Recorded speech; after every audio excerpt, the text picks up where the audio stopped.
This episode of the podcast is brought to you by New Bloom Labs.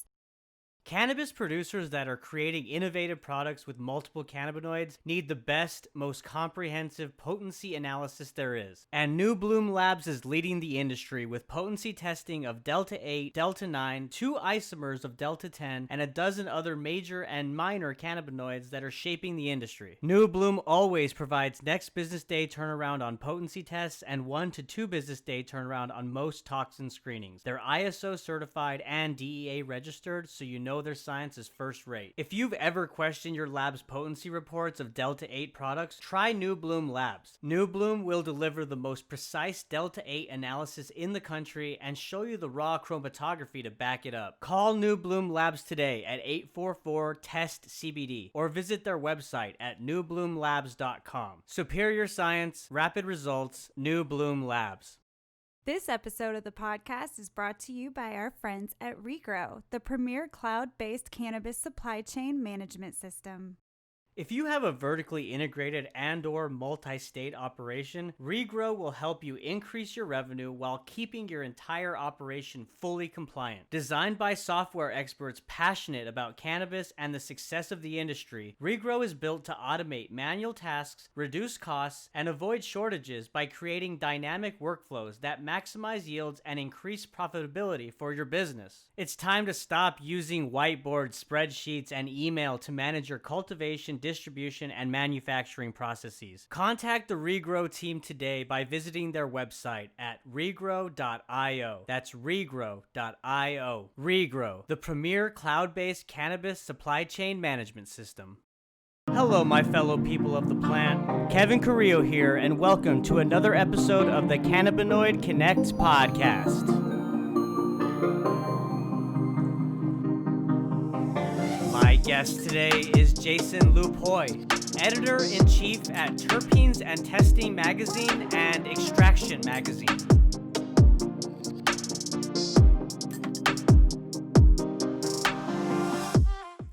What's up, Jason? How are you? Hey, Kevin. How are you? I'm good, man. I'm good. I'm excited to be talking to you today. Terpenes is a topic that we've covered on the podcast, but it's kind of been like a secondary item, right? Because there's just so much to unpack when it comes to terpenes. So you being the editor-in-chief at Terpenes and Testing Magazine and Extraction Magazine, which is a publication that serves the cannabis industry and the cannabis news and science on horticulture, extraction, and lab testing. It's very exciting to have you on, Jason. So before we start and jump into the whole vast world of terpenes, let's first get a sense of your background. So tell us, Okay. have you always been in cannabis? Like, did you transition over? Like, what got you started?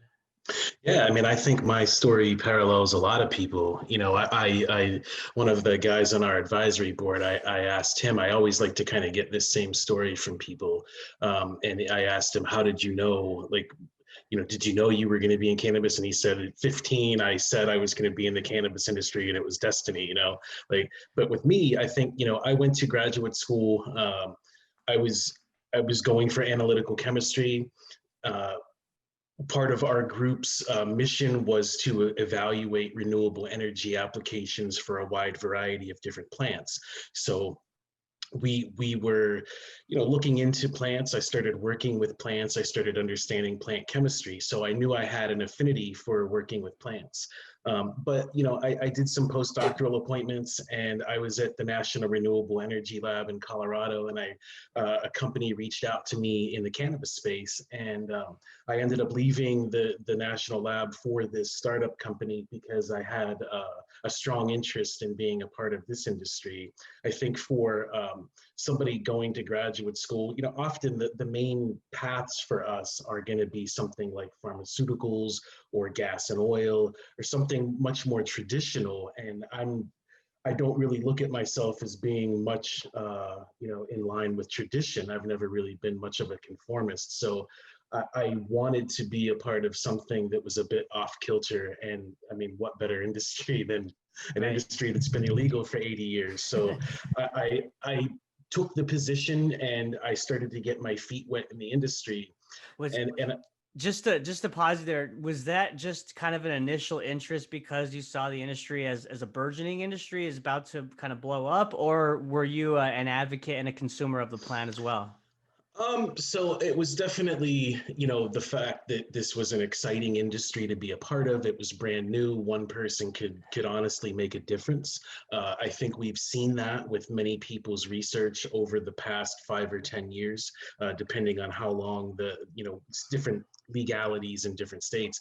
But I also am a believer that plants can help humankind in ways that we've kind of lost. So I think our ancestors knew this quite well. I'm an advocate of, people like Terence McKenna who talk about this theory of the stoned ape theory, where our evolutionary jump basically came from the fact that early human beings found some type of psychedelics that allowed them to better prosper and become smarter and more efficient. And I look at cannabis as being one of those plants that can help us.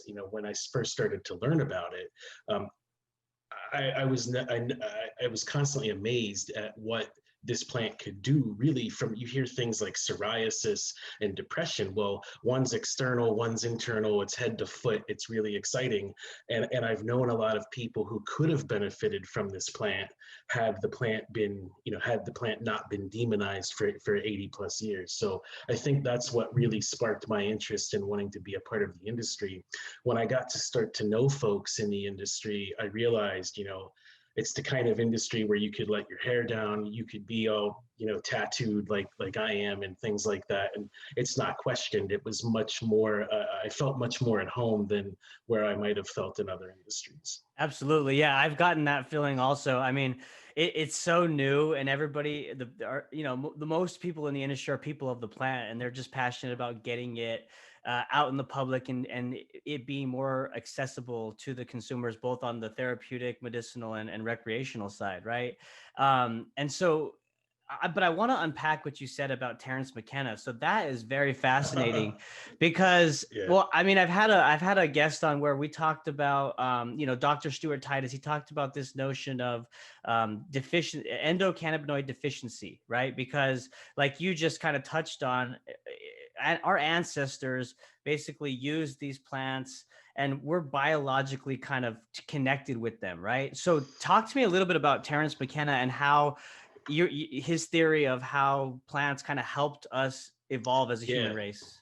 Yeah, so I'm definitely no expert on his writing, but I've been doing a lot of reading of him of late, kind of rekindling, you know, my understanding of his book called Food of the Gods, and he talks about this, the fact that, uh, early hominids we had a specific brain size, and if you follow you know evolutionary biology through Darwinism, then this time scale that these things are occurring on is extremely long, millions of years, and our brain size really ballooned over a much shorter period of time, and shorter on like a evolutionary scale, not a decade or something, like still thousands of years, but Sure. um, and there was this interest in tools, and there was this interest in just it's what he attributes our culture kind of starting at this point where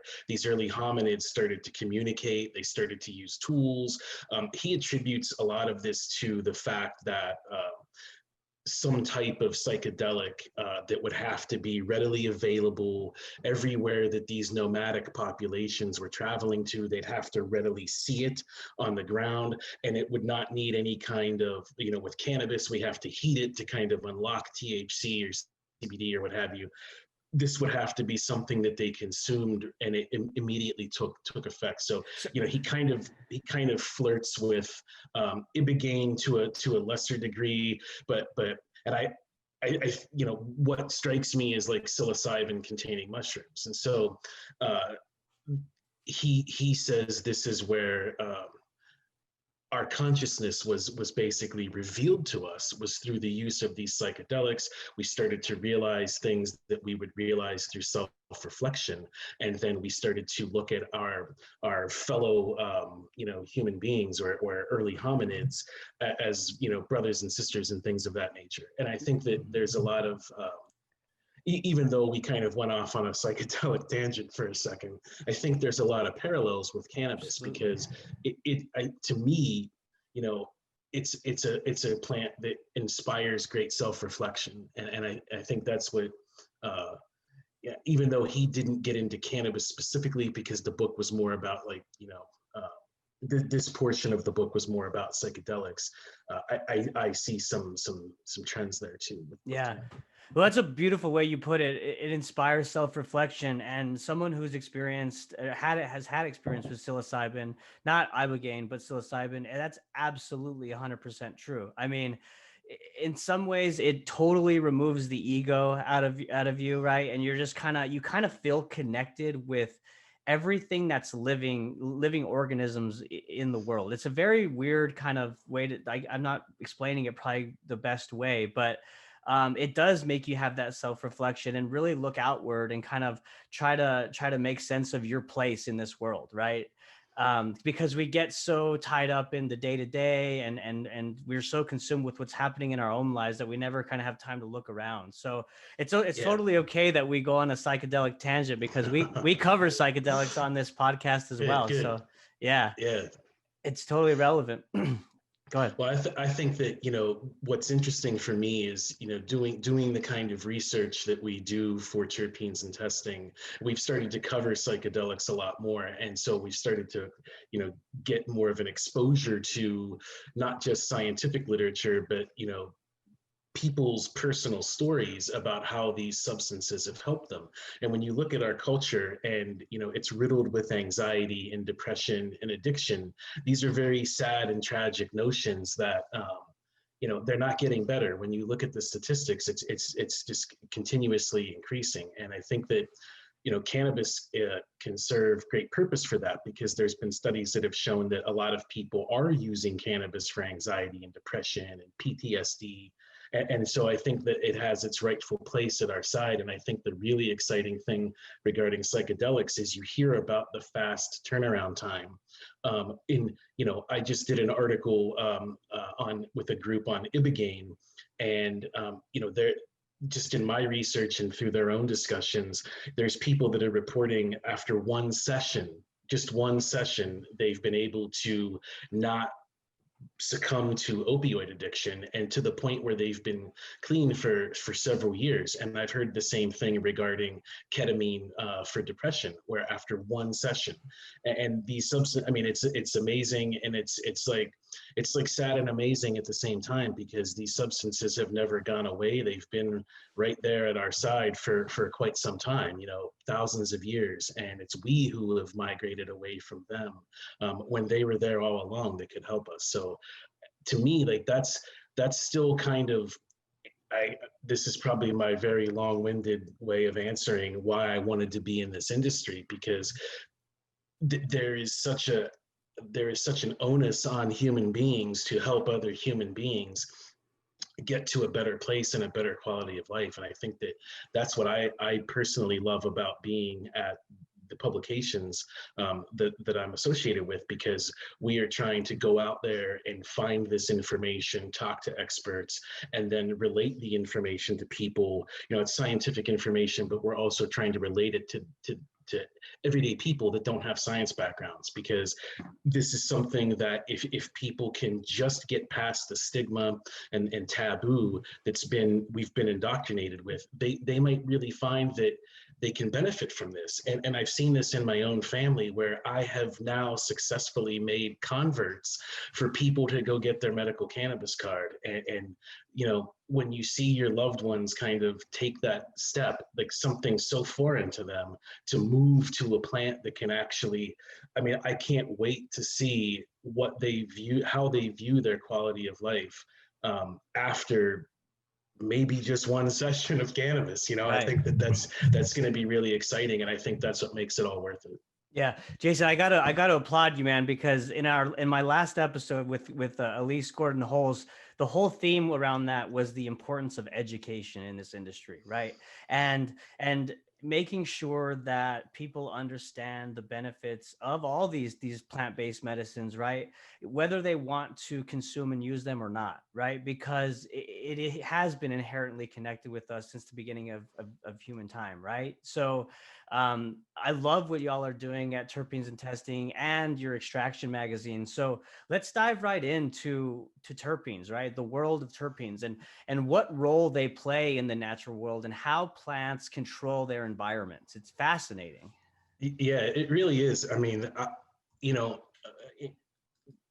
I basically, when I was researching for the book, The Cannabis Terpene Experience, I started to really understand terpenes at a much deeper level, and they're all around us. There's a war going on, but we can't see it. You may be able to smell it, but you definitely can't see what's happening. And if an insect, for example, really the enemy of all plants is the herbivore.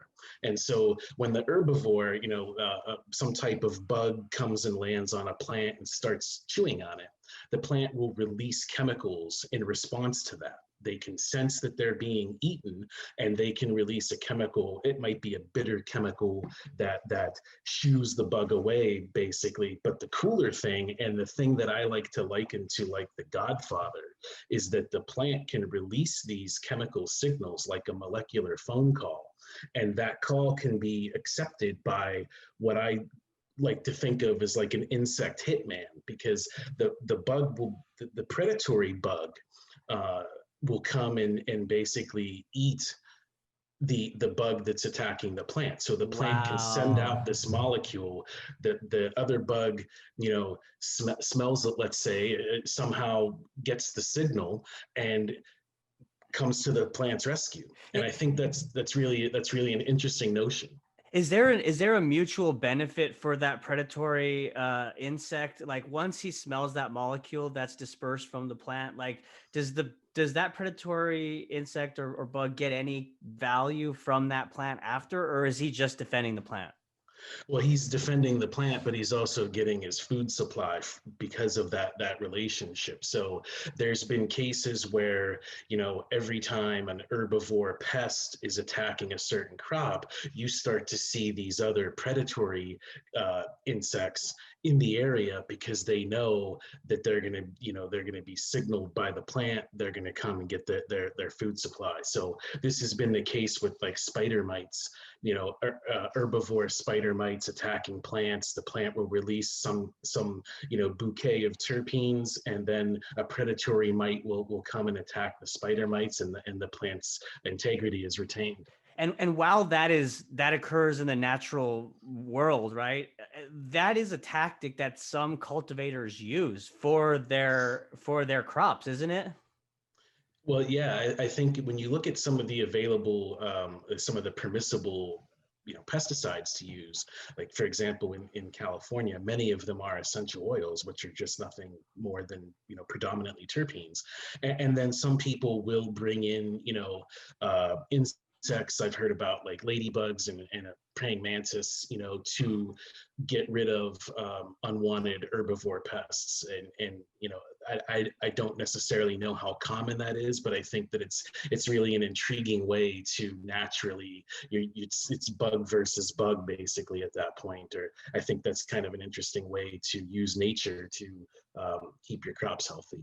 Right, right. Yeah, no, it's fascinating, man. It's almost like you have this army of insects that are just ready to go to battle for your plant, Right, when right. you and it's all natural. This actually happens within the environment, And one thing that I'm fascinated with again is, we talk a lot about the secondary cannabinoids, CBD, CBG, CBN, and their efficacy, right? And what they do to target and help certain ailments that a person may have. But you know, the secondary conversation to that is terpenes, right? Because terpenes have similar therapeutic efficacy effects, but it's just kind of that full spectrum is just can get very complicated. So let's talk specifically about the therapeutic efficacy of terpenes and how we benefit from these medicinal molecules.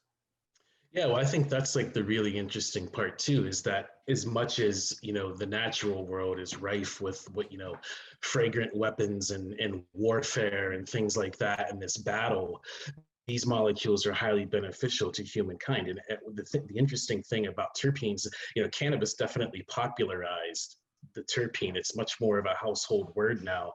Before people would refer to essential oils, but if you do a chemical analysis of the essential oils, it's definitely a lot of terpenes. Not always just terpenes, but the predominantly terpenes. And so there is abundant research on terpenes outside of cannabis. And this could be things like lavender oil, for example, which is predominantly the terpene linalool. There's been studies where researchers and nurses have put lavender oil on dementia patients' pillows at night, because dementia patients often can't sleep. They're up wandering around, they're agitated, they're frustrated. And the lavender oil has been shown to provide them with a better quality night's sleep. And so there's things like that. There's a group called IBNA. Hopefully, I'm pronouncing that right. But there's a group out of Israel called IBNA that recently evaluated their own proprietary terpene and cannabinoid formulation to evaluate its efficacy against COVID-19. And so they have shown efficacy with that in a white paper that they released, and they had a nice article in Forbes magazine about that. And what exactly related to COVID? Is it like the the chest and the respiratory kind of ailment, or like what exactly does it help when it comes to COVID? Well, I don't know if they know the exact mechanism right now for their formulation, but there's research out there that it's shown that terpenes have been valuable against other coronaviruses like SARS and Middle East respiratory syndrome. And terpenes have anti-parasitic, antivirucidal properties, antibacterial properties. So this has been demonstrated in the past for organisms that are toxic to us. Essentially, outside of malaria, there's other parasitic diseases in the world that terpenes are actually the known treatment for those diseases. And I think that it's a matter of, I personally don't know the exact mechanism either, but I think from things that I've read, basically the terpene can help disrupt the cellular structure of some of these types of species. And it basically, it's almost like an explosion. I believe that the cellular membrane is being disrupted and the contents of the cells spill out. I recall that from some of the research that I did on terpenes and antibacterial or antifungal properties and things like that. So it's almost like a destruction from within. Wow, that is amazing. Jeez. And I got a comment because for those listening, Jason's wearing this hat that says "Save the Terps," which I love, and I want to, after we record, I want to figure out where I can find that hat, or even a T-shirt, because it's awesome. But like, what is the message there? Because and is it related to like kind of this emergence of synthetic terpenes that people are using when it comes to cannabis products, or am I off? Well, so I think that the Save the Terps campaign is a consortium of people in the industry that want to preserve terpenes and products and things like that. Be mindful of retaining terpenes in cannabis plants and products just because of their medicinal value. The whole notion of ensemble effects and things like that. The main company that was sponsoring this is Boveda, who have some cool humidification packets that I was very familiar with from cigars. Keeping things at proper humidity humidity locks in flavors, doesn't dry things out. So just like that was the case with the cigar world, it's like that with the cannabis world. And in Pennsylvania, where I'm at, there a lot of the dispensaries sell these packets, and if you buy an eighth or something like that, this will be in there to help better preserve that terpene profile. And you know, there's significant loss in terpenes, especially monoterpenes like limonene, when the plants are being dried and cured. Some people have reported percentages. It's regardless of what the number is, it's pretty significant. So you're losing a lot of the monoterpenes because if you can smell them, they're already in the atmosphere. They're no longer in the plant. So when you know, at first grind of your fresh flower, you know, you're smelling this beautiful aroma. Well, that means those terpenes are in your nose now, and they're in the atmosphere, and they're not in the plant. So this initiative is to try to help preserve and just make, you know, again, that educational piece on, you know, whether it be from cultivation methods. And I would argue, you know, I work at an extraction facility by day, and we've seen what terpenes are left at the end of like distillation, for example, of, you know, a CBD, a hemp extract. And it's a lot of the sesquiterpenes, the bulkier things that, you know, never really leave, like caryophyllene. And that's great because caryophyllene is a molecule that's been studied in anxiety and chronic pain, anti-addiction, things like that. But it's also very one-dimensional from a terpene profile. And so people are now, you know, really striving to have methods throughout the entire supply chain that are constantly cognizant of keeping those terpenes intact as much as possible, or in the cases of some products, reintroducing terpenes into the product through infusions. You know, there's a company in California called Perfect, and they basically infuse ground cannabis flower that would go into a pre-roll. They infuse that with a terp sauce. It's not like a direct infusion. It's not a slurry. You know, the way I think of it is, and I don't know that this is they have a proprietary method, so I'm just speculating, but there's a cigar company that does the same thing, where they have their tobacco in these infusion rooms with these botanicals, and the botanicals are slowly infusing into the plant matter. I kind of think it's probably like that, but they're reintroducing terpenes that are lost throughout the process so that you get not only the sensory properties of the flavor and the aroma, but you're getting that additional medicinal kick to the product that otherwise might be lost. So, and the sensory properties are evident, right? You mentioned you grind your flower, you're smelling that aroma of the terpenes, right? But do we know specifically the therapeutic value that terpenes bring to the table? And like, for example, we know THC is a psychoactive molecule. When you decarboxylate it, you heat it up, you get high, right? You get that psychoactive effect. So do terpenes have a psychoactive effect, or what specifically do terpenes do therapeutically for people?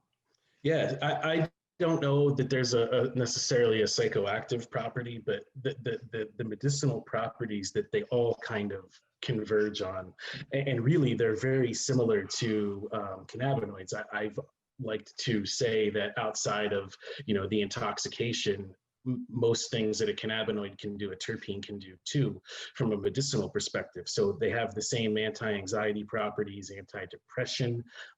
You know, we talked about linalool for anxiety. Limonene has been shown to be very uplifting. And, you know, when they study brain waves and mood and things like that, limonene has been shown to be effective.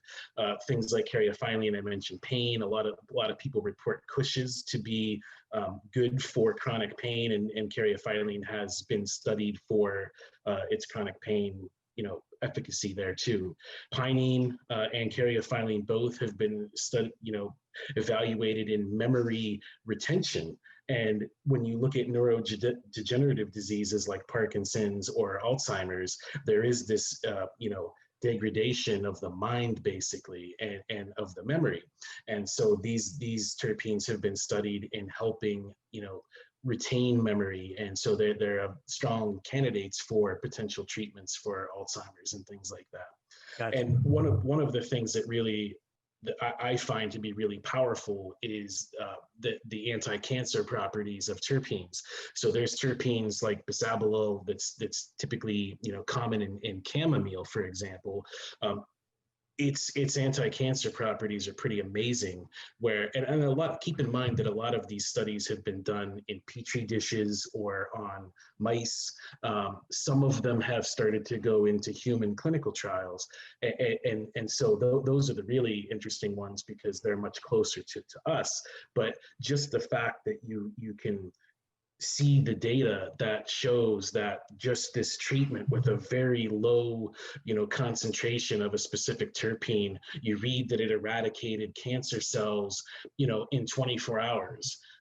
It's amazing, and I don't want to overstate that. Like I'm not saying like this is definitely the cure for these things, but I think it's for the science community and human beings at large. It's exciting because it again is this understanding and this recognition that plants can help us with things that we've often just shunned or thought it was new age sort of I think it was like the age of Aquarius type things, like Right. this didn't have like seriousness or wasn't valid. I think science is proving that in addition to all the properties that cannabinoids have and how they benefit us and how they interact with our endocannabinoid system, terpenes are now really coming to the forefront of what they can do, because they're found throughout nature. They're not, it's not just cannabis or hemp or things like that. So we haven't been able to say the same thing about cannabinoids. And so as we start to understand how these what terpenes are in all these different plants and what we can use them for, and especially as we migrate that into clinical trials, I think that a lot of the medical, therapeutic aspects that have been proven in petri dishes or in animal studies, I think that we're going to see that transfer into humans as well. Yeah, that was a great breakdown of the various terpenes and kind of what you're seeing in your perspective from a science, from a science lens of how these terpenes are helping different ailments and medical issues for humans. And one other question that I want to go back to, I've brought it up twice now, but when you mentioned that example of grinding up flour and then the aroma and the terpenes are released and they're in your nose, they're out, like, would that be not a best practice to grind the flour and do that? Or like, what's the best way to consume flour to ensure that the terpenes are intact? Well, I think that it's probably twofold, because if you don't grind, there might be uneven heating and things like that. So I would probably still grind, but you can just kind of crumble in your fingers and things too. Now then of course you might have resin on your fingers that you're losing, and the grinders often have the keef catch that you find this supply of keef later on that you forgot about. So that's always like Christmas, man. It's like Christmas morning when you open that bottom layer and you're like, what is this? Oh my gosh. All right. Yeah, for sure.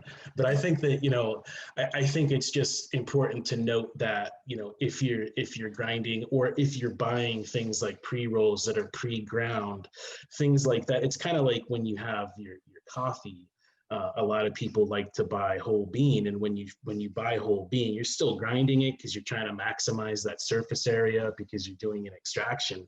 But at the same time, if you buy coffee that's pre-ground, a lot of those flavor molecules might have already escaped in a gas phase, and so it might not be as flavorful. And I think a lot of people would agree with that. So I think even if you're grinding it at the moment that you're going to use it, I think you're probably okay. I think it's things like with the company Perfect, they started to measure the terpene profiles in commercially available joints. And they started to realize, like, if you compare back to the originating flower, it was really losing a lot of content over the different processing, the drying, the curing, and the grinding. And so that's where they wanted to kind of reintroduce those to give you the experience of that fresh flower. And I don't really know the average shelf life of a joint at market, but when people have done some chemical analyses on these to try to determine the terpene profile, everybody reports that there's definitely less there than what there was. So I think that's where, if you're grinding at the moment, I think that's probably okay. Gotcha. Yeah, no, that was a perfect example, the coffee example that totally answered my question, man. So thank you for that. Let's kind of switch gears a little bit and talk about flavonoids and their role. Yeah. And how they're different. So this is something that's, really starting to come into the forefront with cannabis, because there are some canned flavins that have been demonstrated to have medicinal properties. And it's not surprising, because these molecules are in other plants, again, like pigmentation molecules and things like that. People like to drink beet juice, and beet juice has kind of found its way into a lot of different smoothies and juice blends and things like that. So I think that you're going to start to see this a little bit more. We actually have a great article upcoming in Terpenes and Testing's 2021 issue that talks about flavonoids a little bit more, and kind of, what kind of extraction methods can we, how will that change extraction, and how will us trying to solicit more than just cannabinoids and now more than just terpenes out of the plant, like what else does the plant have to offer? That's kind of where I see some direction going, because cannabinoids still kind of a tricky market, because in the hemp industry, for example, the delta 8 THC interest, it's a bit of a gray area where it is intoxicating, and yet it's legal, and it's less intoxicating than delta 9 THC, which is illegal. So it's kind of a weird area, whereas terpenes and flavonoids aren't restricted in that regard. So right. I think that's they've been, like I said, like these molecules aren't different when you look at a terpene like pinene and pine trees versus pinene and cannabis. It's not a different molecule. Whatever the medical properties that the pinene from pine trees has, it's going to be the same in cannabis. So I think you're going to see that with flavonoids as well. Got you. Now that makes sense. And, I want to talk about the importance of what you guys do, right? Terpenes and Testing magazine, Extraction magazine, because of how much misinformation is out there. Like, say, on the search engines like Google, right? You Google something and so, like, what struggles do you guys kind of see on your side, but also like the opportunities and the wins that you're seeing as well by, disseminating information that is actually valuable and educates the public? Yeah, for sure. I mean, that's a huge concern really across industries, but in this industry, it's really interesting because everything kind of ballooned up quite rapidly, and yet science is still catching up with things. A lot of the science that you see was done on, things like smoking flower, or there's not, from what I've seen at least, there's not a ton of research out there on, as we start to concentrate things in extracts, and that's not what the literature is typically shown, because these studies are done in university settings or clinical settings, and so they don't tend to incorporate all the things that would occur in the industry. But when you look at like the vaping issues of 2019, or if you just type in the keyword cannabis into a popular scientific search engine, you see a barrage of studies talking about cannabis use disorder. And one study really blew my mind. I had been watching a lot of the Twilight Zone, like the old Twilight Zones, and I felt like I was stuck in one, because they were saying that nicotine patches can be useful in getting you off of cannabis. And I was just stunned, like, Wow, What? this is really interesting. So I started to do this research into all of this, and often in scientific studies, when you look at the conflicts of interest, you have to state who your funding bodies were and if there was any conflicts of interest. And it's way down at the end by the references section, and I don't think a lot of people tend to scour that. And so I was looking at, well, who did this study? And I found that it was a drug company that manufactured nicotine patches. So it was, there was directly a conflict of interest. And you see a lot of these things about cannabis use disorder. And, some people have talked about dependencies on cannabis, not an addiction to cannabis, but a dependency. And some people have talked about like, well, okay, what are the ramifications of that? And that's not currently known. But what I say is that if you're taking medicine, often your doctor is prescribing you to take medicine daily. So when you read reports in the scientific literature about daily cannabis use, like that's typically what you do with medicine. It's not take this, acid reflux medicine today and don't take it for a month, right? Right. So I think Especially that, especially drugs like benzodiazepam, you have to like build up a tolerance, don't you? Like you have to continue to take it so that there's enough in your system.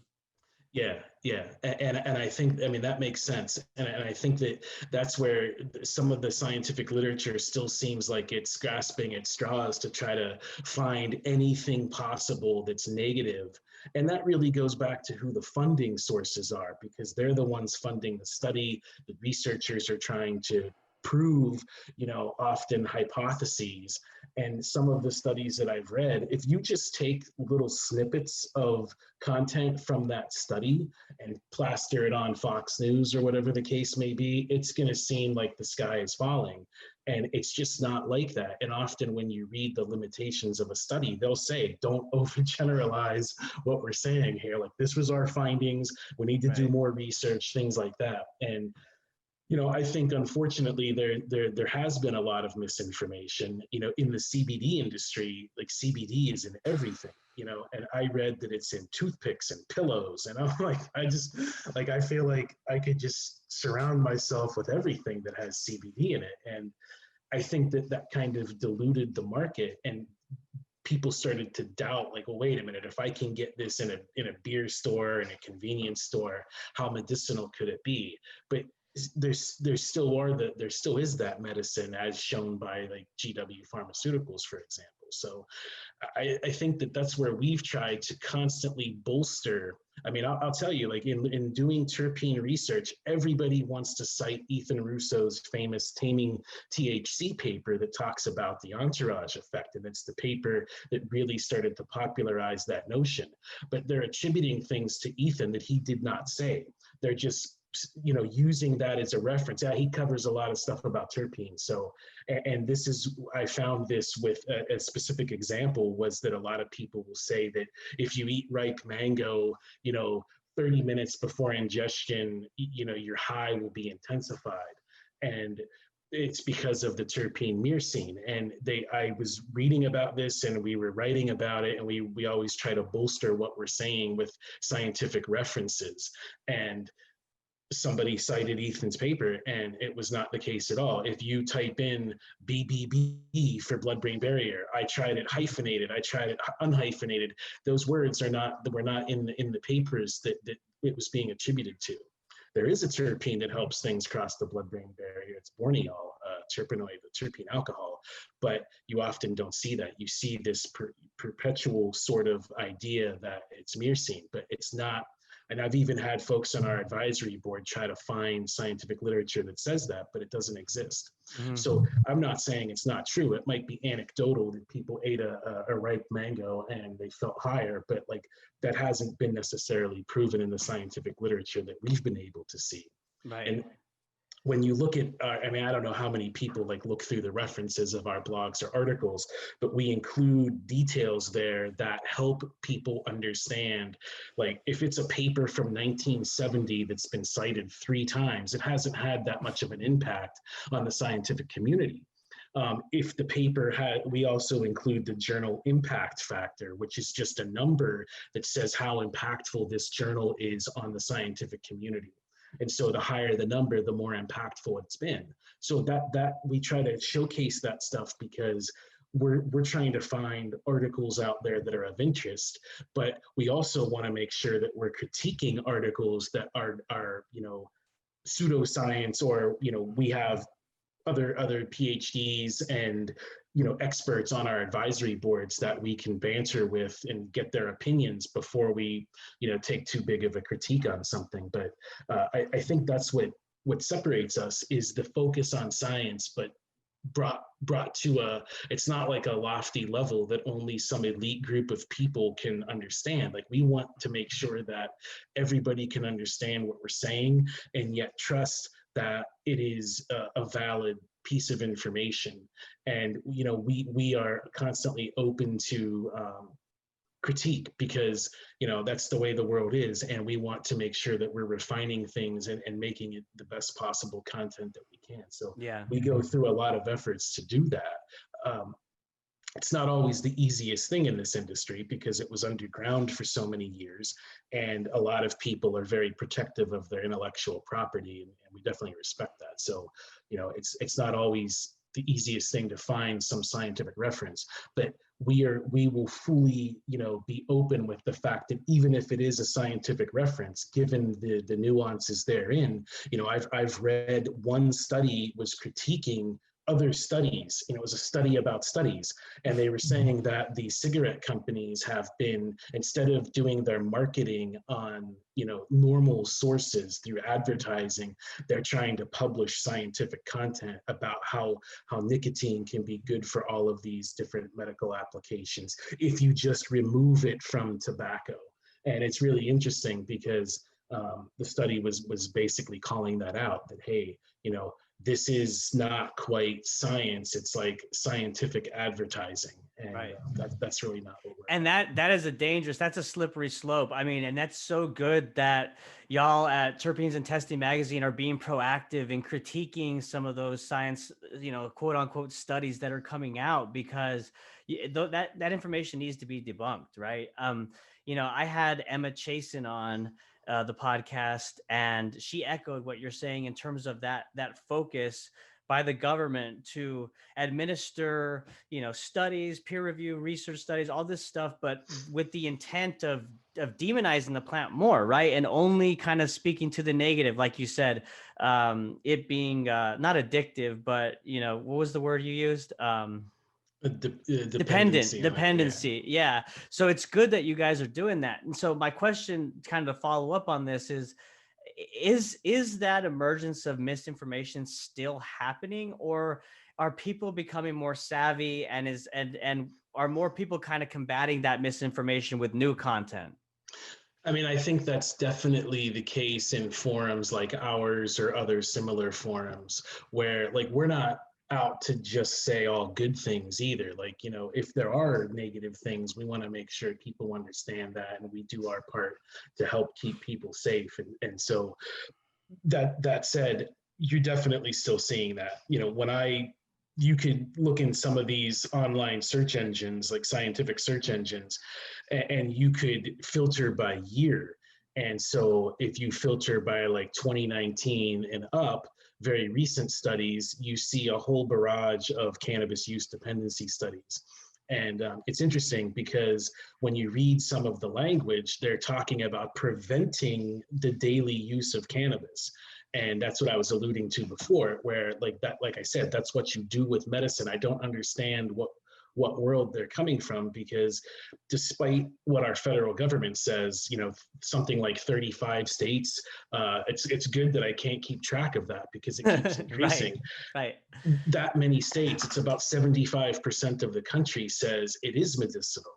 And so I think that's when you are ailing from something, whether it be anxiety or depression, or even if you're just using cannabis preventatively, where you want to squash stress in your life so that you don't develop these downstream issues, that's what you do. You do it daily. So a lot of times I think studies are still lumping this substance in with other substances that, like alcohol or things like that, or nicotine, cigarettes, and it's just not the case. And I think that that's where some of the studies go wrong. Now, you're definitely seeing studies talk about the attributes of different cannabinoids. Usually it's going to be a single cannabinoid, just so they can best identify what that cannabinoid can do, and then you can kind of rebuild, products from that, where you're building out the spectrum of cannabinoids and terpenes. But for the studies, at least, they want to try to simplify as much as possible to know like what specifically THCV can do.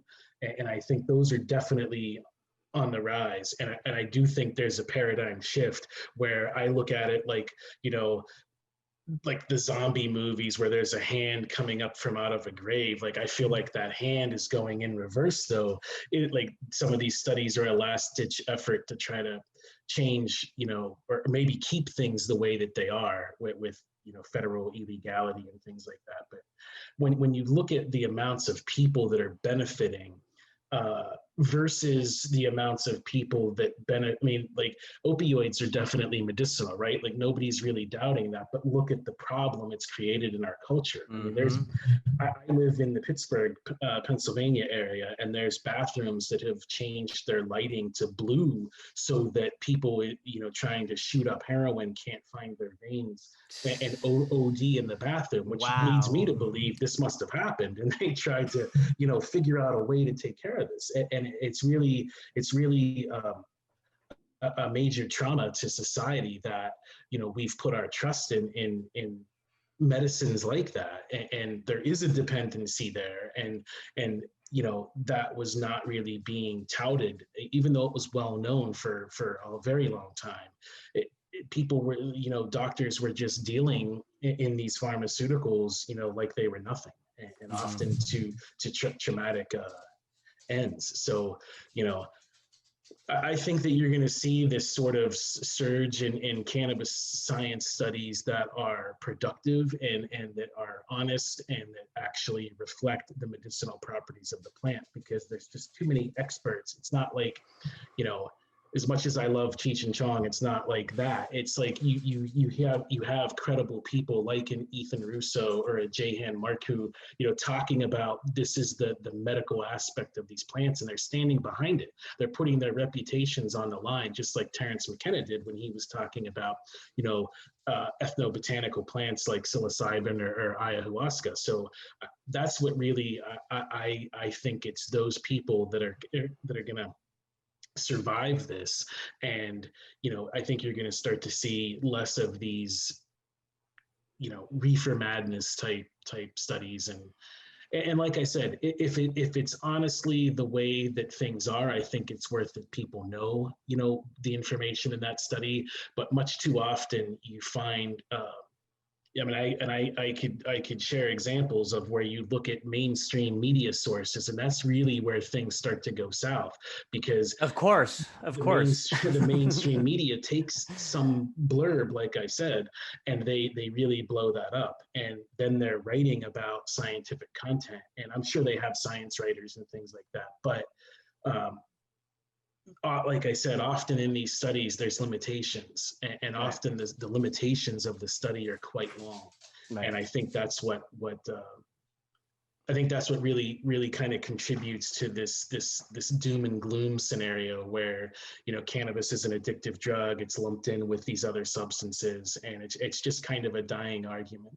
Yeah, it just reinforces the importance of what y'all are doing at the publication and this podcast where I'm having experts like you on that can talk from your perspective and really educate not only the public in general, but hopefully our policymakers, right? The ones that are making decisions and passing legislation, because it's so important. So on that note, Jason, like today we're recording, it's the last day of 2020. Thank God. But as we enter into 2021, like what is Terpene and Testing Magazine and Extraction Magazine focused on in terms of like big stories in the new year?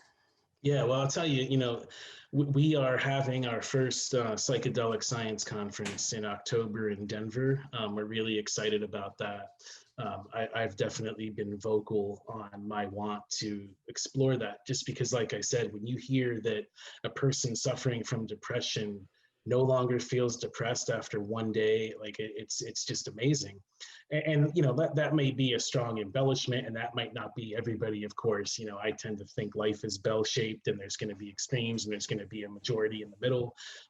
But you know, it's worth pursuing, and it's worth having that conversation, because I think my main goal and our staff's main goal is to put out information that validates, and that, like, the more we talk about these things, the more everyday they become, so that they're no longer rooted in taboo. And so we're doing that. One of our issues of terpenes and testing is likely going to be dedicated to psychedelic science, probably to coincide with that conference. And then, you know, we are because of, you know, the extraction industry is changing, but there's so many other plants that can be extracted and that are of interest these days, like functional medicinal mushrooms, things like elderberries. Like elderberry extract is, like, you know, sometimes you can't find it because everybody's kind of going. And again, it's people returning to a plant that they probably were using in the 1800s and early 1900s for you know, colds and flu seasons and things like that. But now we're returning back to those types of things, and so we want to continue to stretch the boundaries of what we cover. You know, I always kind of look at us as a bit like time travelers, where not only are we going into the future to try to share what's on the horizon, and again, like, completely respectful of people's IP, often you have to, you know, get a little bit at that to show people what's on the horizon. But we also want to travel back into the past and preserve traditional methods of things like hash making, or you know, traditional preparations of these types of ingredients. So that's what we're still focused on. You know, we always try to push the boundaries a little bit. Like I said, I've never been, you know, much of a conformist. And so when I first became editor-in-chief of Terpenes and Testing, I wondered, like, is this strictly cannabis? Because terpenes are everywhere. And can I start throwing some beer content in here, some you know, craft beer stuff? And because there's terpenes in that. And there's a brewery in Colorado that put a supercritical carbon dioxide extraction system on their can, because they're now doing hop extractions with supercritical CO2 to isolate terpenes and alpha acids to put in beer. And I think it, you know, being that hops and cannabis are cousins, I wanted to start looking at that stuff too. And you know, there's lupulin, which is hop hash, and it's a lot of the same kinds of terminology. And I thought it was pretty neat. So we started to do that, and we've begun, you know, looking at other types of botanicals, because you know, as the extraction industry matures, I personally foresee people, and this is already kind of happening in Canada, where people are making tinctures that are, or capsules that are hemp or cannabis derived ingredients, plus a wide variety of other ingredients that are, you know, in these plants. And a new company called Spore out of Canada, out of cannabis. What am I saying? Out of Canada. Wow, like that. So out of Canada, Spore is doing this very thing, where they're taking medicinal mushrooms and they're adding other ingredients in it. I think that's what I find really interesting. And in order to do that, you may need to have various tinctures that you're kind of blending, like you might with wines or beer. You might be blending these different, you know, a hemp tincture with an elderberry tincture with a lion's mane tincture. And I find that to be amazing, because you're creating these like super products that have all these wellness, you know, properties associated with them. Right. Yeah. No, that is super exciting, man. And I do want to, if you're open to it in the new year, as you're coming across these new trends and these fascinating findings, I'd love to have you on, you know, as a regular guest, just to kind of share what you're seeing from the terpene side of things, the science side, and just share that information, you know? Yeah, absolutely. I would love that. That'd be great, man. Yeah. Well, before we wrap up, Jason, where can people find y'all's website, social media, things like that? Yeah, so we kept it simple. It's just terpenesandtesting.com, extractionmagazine.com. There's links at the bottom as always for Instagram and Facebook and Twitter and things like that. We're also on LinkedIn. I'm personally on LinkedIn. People can always find me there. We did put out the Cannabis Terpene Experience, which is available on Amazon. We're looking to do some other books. We've got a virtual conference upcoming January 13th and 14th. That Ethan Russo will be providing a keynote on. We're going to talk to the group that did the COVID-19 study with their terpene and cannabinoid formulation. Invite people to tune in for that. The first day will be, the 13th will be terpenes and testing themed. The 14th will be the Extraction Magazine themed, day. And then hopefully we've got our first conference of 2021 in Oklahoma in March. I think it's March 5th and 6th. So it'll be Concentration 2021, and it'll be an interesting event, because I don't think any of us have ever been to Oklahoma, but it's a really interesting market because of the way that they've chosen to release licenses. It's not like just for the rich in Oklahoma. So everyday people actually have the opportunity to get a license there, and it'll be an interesting event. Yeah, I've heard Oklahoma is booming, man. That's the way that they're going about it. Seems like it's working so far. So, and I'll definitely get with you to get the links to register for those upcoming events, and we'll put it in the description box for YouTube so people can find it. Okay, cool. That'd be good. Yeah. Well, hey, Jason, I just want to thank you again, man. I learned a lot today, and the way you put things very, very simplistic and easy to understand. And I know that our audience probably felt the same way today. So, Jason, definitely want to have you back on again in the future, and just want to thank you again for your time today, man. Well, hey, thank you, and it's great feedback. I'm really happy that it went well. It did for sure. And I want to thank everyone for listening. Bye, guys. Bye, everybody.